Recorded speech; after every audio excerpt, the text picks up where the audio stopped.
I swore I'd be different, and I am. I love you, sweetheart. She smiled when I said it, but then she paused. Her face turned serious, and she whispered, Mom, why do you always say it so quietly?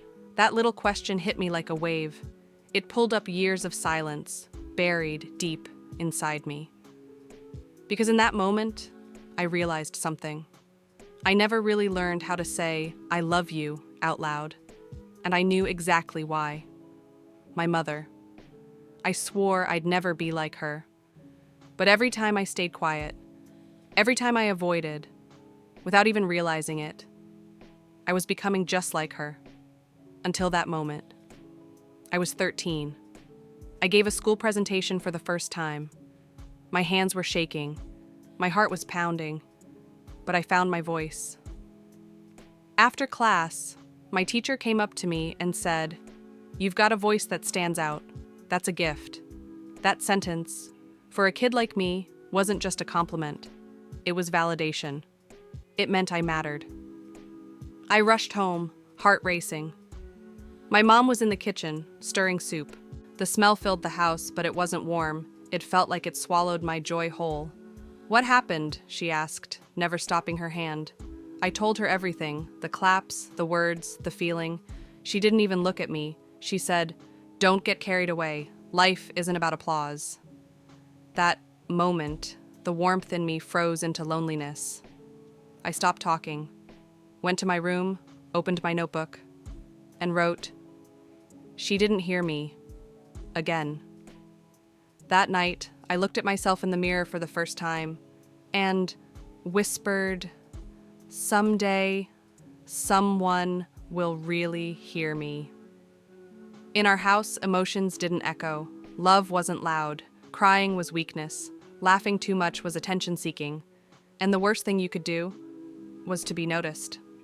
My mom didn't yell, but her silence? It was punishment. And I learned to hide every emotion just to avoid it. Going to college looked like freedom from the outside. But for me, it was escape. Escape from her eyes, her silence, the pressure that gnawed at my chest. But no matter how far I ran, her voice came with me. My first night in the dorm, I laid on my bed staring at the ceiling. I thought, now, who will shame me when I fail? The answer was clear. Still her. Because now, she wasn't just on the outside. She lived in my head. Whenever I didn't get approval, her voice echoed, Don't stand out. Be quiet. Don't exaggerate. Somewhere along the way, my voice had started to sound like hers. Then, life handed me the hardest, most transformational role: motherhood. When I first heard my daughter's heartbeat, I was overwhelmed with love and fear. What if I turned into my mother? That question settled deep inside me. Part of me wanted to break the cycle, but the other part only knew how to speak the language of that cycle. The first months were exhausting. One night around 4 a.m., my daughter was crying nonstop. I was running on empty, no sleep, no energy. And then I heard a voice in my head, a familiar, cold whisper, Don't pick her up. She'll get used to it. Let her cry. I almost pulled my hand away, but then I looked into her eyes, so tiny, so scared. And from somewhere deeper, my own voice came through. Number, it ends here.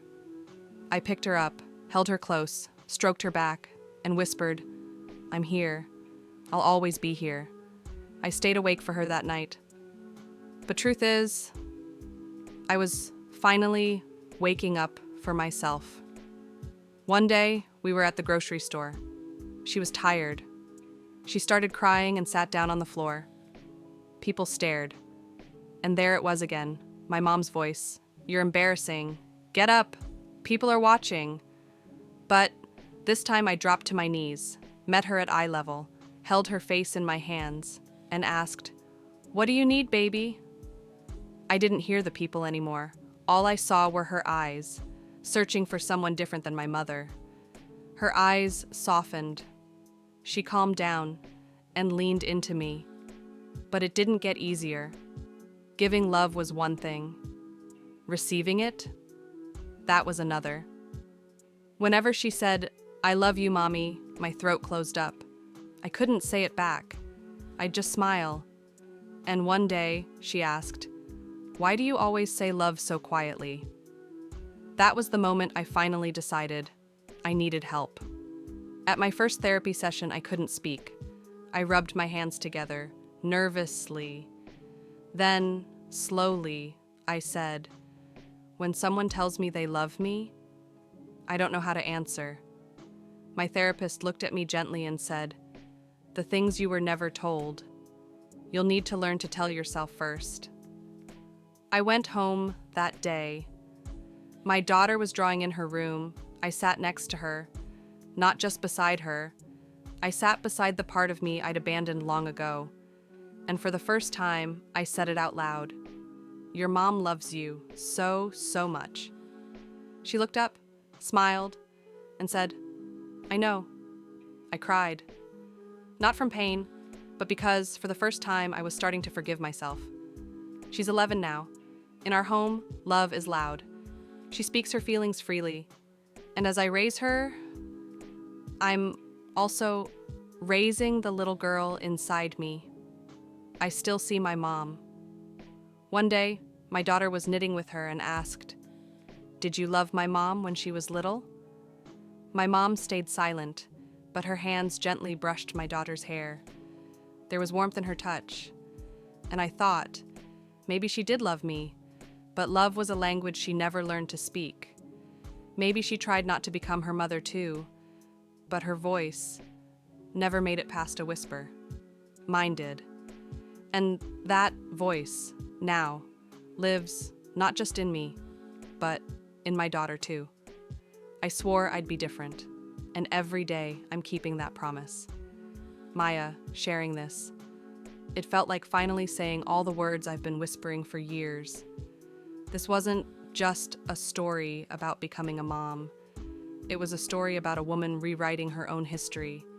And because of your platform, that voice is no longer quiet. Thank you. Sometimes the hardest battles are the invisible ones, and the deepest healing? It starts quietly, inside.